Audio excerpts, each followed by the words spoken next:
Thanks very much. When I drove up from Atlanta 18 months ago to take the job here in Winston-Salem, this old tobacco town, as it was described to me, little did I know I'd end up on a program where a charming geek taught me about the landing on the Mars, on the moon again. Then the most beautiful farmer I'd ever seen tugged at my heart. A crazy guy took a football helmet and smashed it on the stage. Then we had an inspirational speaker who lost his virginity apparently in front of us.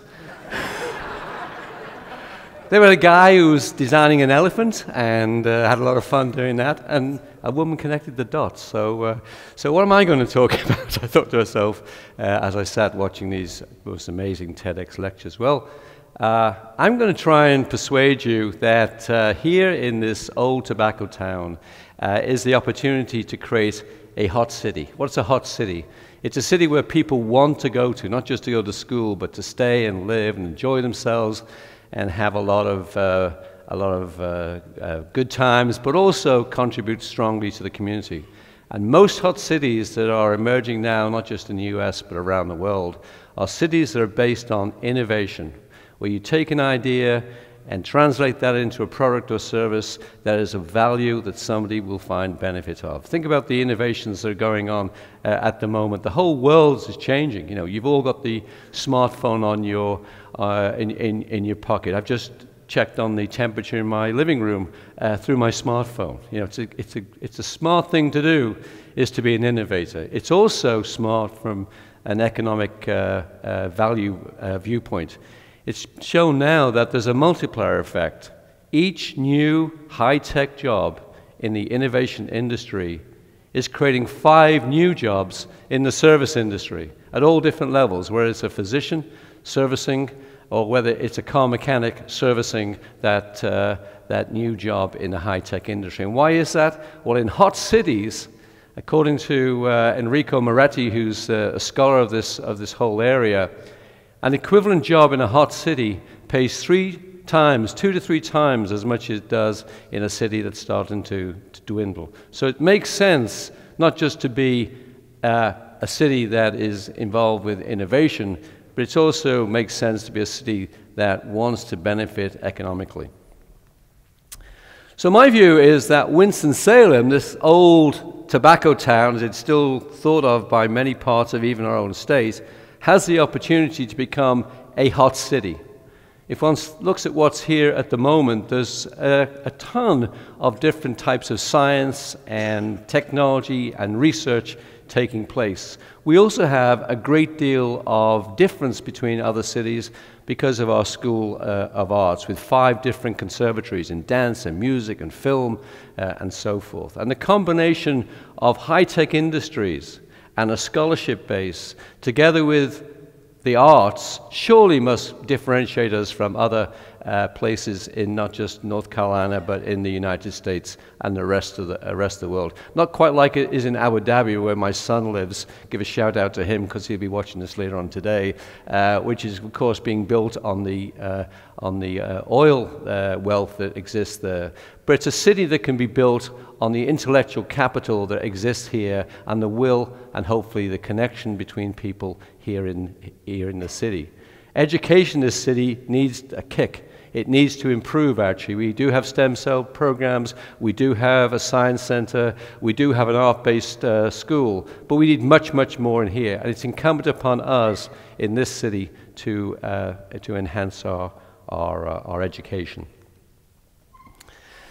It's also important to think about innovation as part of a process that involves an ecosystem. We heard from Doris about this whole notion of connecting the dots and trying to see how those connections can be made most efficiently. It's not just the science and the scholarship and the education that's important, but there's a whole plethora of different types of skills and professionals who create this innovation ecosystem.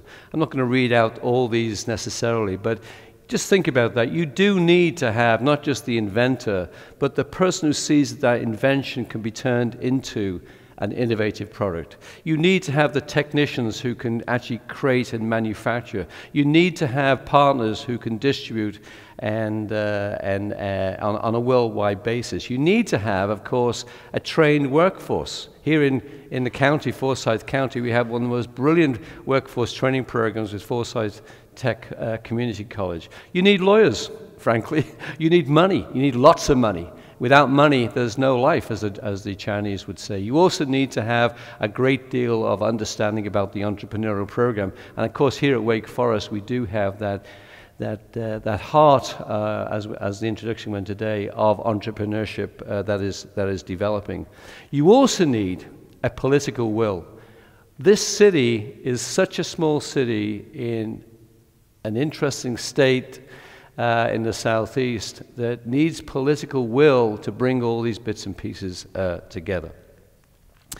Now, I run, as part of my role here at Wake Forest, the Innovation Quarter, which is on the east side of the city. It's the largest urban-based research park in the United States. It's certainly the fastest growing, and it's a place where we're encouraging people not just to work, but also to live and to play and to learn. And it's a place where we have not just biomedical science, but we also have information technology. Literally this weekend, the Inmark company, a big data analytics company, information technology, is moving the final of its 900 employees into the Innovation Quarter. We also have material science, and we also have some service companies there. The statistics are amazing. 18 months ago, on that drive up to here, I must admit, I did peek at my phone and looked at some data on the way up here. There were about 800 people working in the Innovation Quarter. Today, there are 3,300 either moved in or about to move in by fall of this year. So in the 145 acres, which has cost so far to develop in terms of infrastructure and building and repurposing, $600 million of private and public investment, and the creation of 1.13 million square foot of high-class R&D space and innovative space. There exist, by the fall of this year, 50 companies and 25 academic entities and departments. And in addition to those 3,300 workers, there are about 1,200 students are going to be trained there in workforce development. And there are, in and around the research park, and I have lived in and around the research park. Actually, last Wednesday, when the snow hit, I lived again overnight in the research park. Could get out. There are 2,200 apartments, lofts, and condos. So a small town with all that intellectual, professional capacity is forming, and forming at a very, very rapid rate indeed. But one of the features of innovation, and one of the features of startup companies, as we saw when the helmet was thrown to the ground, is sometimes it goes wrong. And this is a fire that took place in what we now call the Innovation Quarter in 1998, when one of the early buildings, housing today maybe 15 companies, caught fire. Was this the end of the research park? No, it wasn't. Within a year, by 1999, this building had been rebuilt and now houses about 15 biotech and other types of high-tech companies. The fragility of a startup company, the fragility of turning an invention into innovation has to be recognized and has to be supported financially, politically, economically, but also intellectually. You have to understand that as you go forward in this world of innovation, it's replete with failure, failure after failure. You think of all those apps companies that are going to fail. You know, we've all got crazy apps on our phones, but how many have we had in the past? And so that's one of the features of life in creating a hot city. You've got to be understanding of the fact that failure will occur. I want to exemplify some of the aspects of the Innovation Quarter. This is a building that was owned by the Reynolds Corporation. It housed these two huge pieces of equipment that were used to repurpose tobacco off the floors of the old tobacco factories, and were housed in this one building, a three-story building with one floor. Through a public-private partnership now, this is now the same building several years later, repurposed into a magnificent, inspirational space where Inmar is moving in this weekend. They've even got their own saxophonist. That's another one of those 5 service jobs for every high-tech position. Now, wouldn't you like to work in that type of place? Think about the power plant that we have downtown. This is the Bailey Power Plant. This is what it looked like in October 2010. This was gifted to Wake Forest Baptist Medical Center by the Reynolds Corporation, together with some monies to remediate this building, to take out the asbestos. And so soon, in October 2013, not only had the power plant be remediated and ready for development, but the land in front of it had been turned into a park for recreation. Again, that whole mantra of work, live, learn, and play, a place to relax. Inside the building, on the left side here, you see what it was like in October 2010. Huge pieces of equipment for turning coal into steam, coal to power water to be turned into steam to provide energy for the tobacco factories downtown. On the right-hand side, we see that building now ready for development. Doesn't look much. Now they did the Inmar building 18 months ago. But that building, which has cathedral-like qualities now, is going to be the home of many cultural and innovative companies and organizations within 2 years. That will become an iconic center of our new hot city. And what is powering all this? There's certainly money. There's certainly a lot of money coming into Winston-Salem to develop these factories, to develop new buildings, to create a space for organizations to live and work, and their employees to play and to learn. But a lot of the intellectual capital that exists in this city is derived from Wake Forest. It's a powerhouse of invention, innovation, and entrepreneurship. And I just want to exemplify 2 or 3 of the types of technologies that are going on here in our town that can be not just innovative products, but revolutionize healthcare and wellness. Oh, that was an interesting one. One of those is a vaccine. We develop a vaccine. There's an anti-obesity vaccine. I hope you all enjoyed lunch, by the way. An anti-obesity vaccine being developed here in Winston-Salem that actually harnesses the immune system to adjust the metabolism and to prevent and reverse obesity.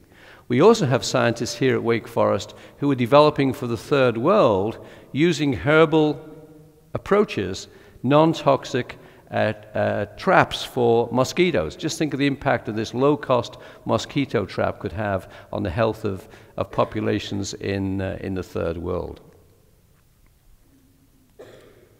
We also have scientists developing other types of vaccines. We have a plague vaccine. We have a vaccine shown here for household pets for pertussis. Very fascinating science going on within our city.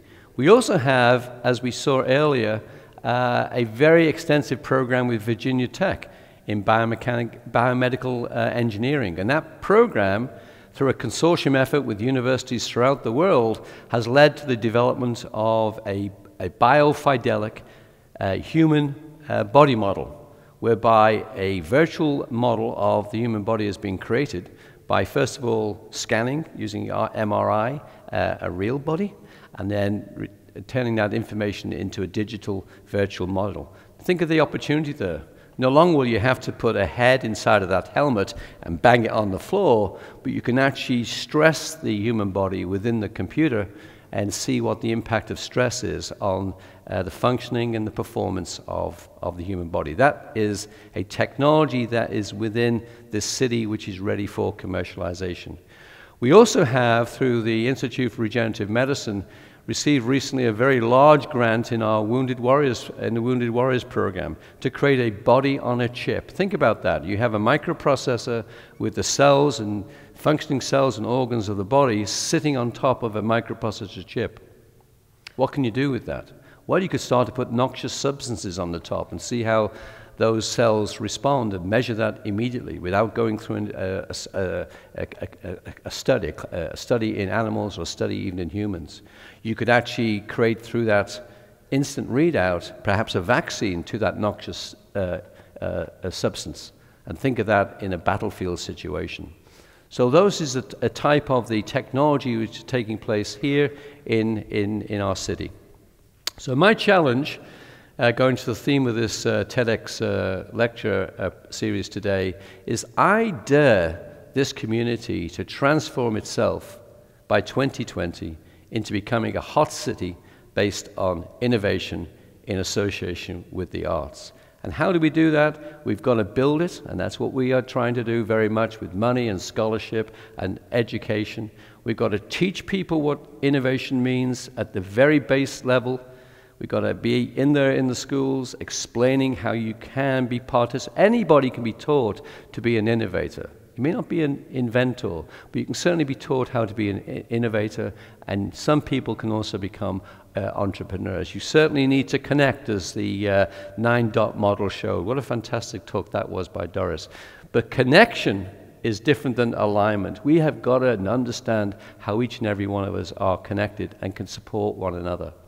And last but not least, we've got to live it, because without living all this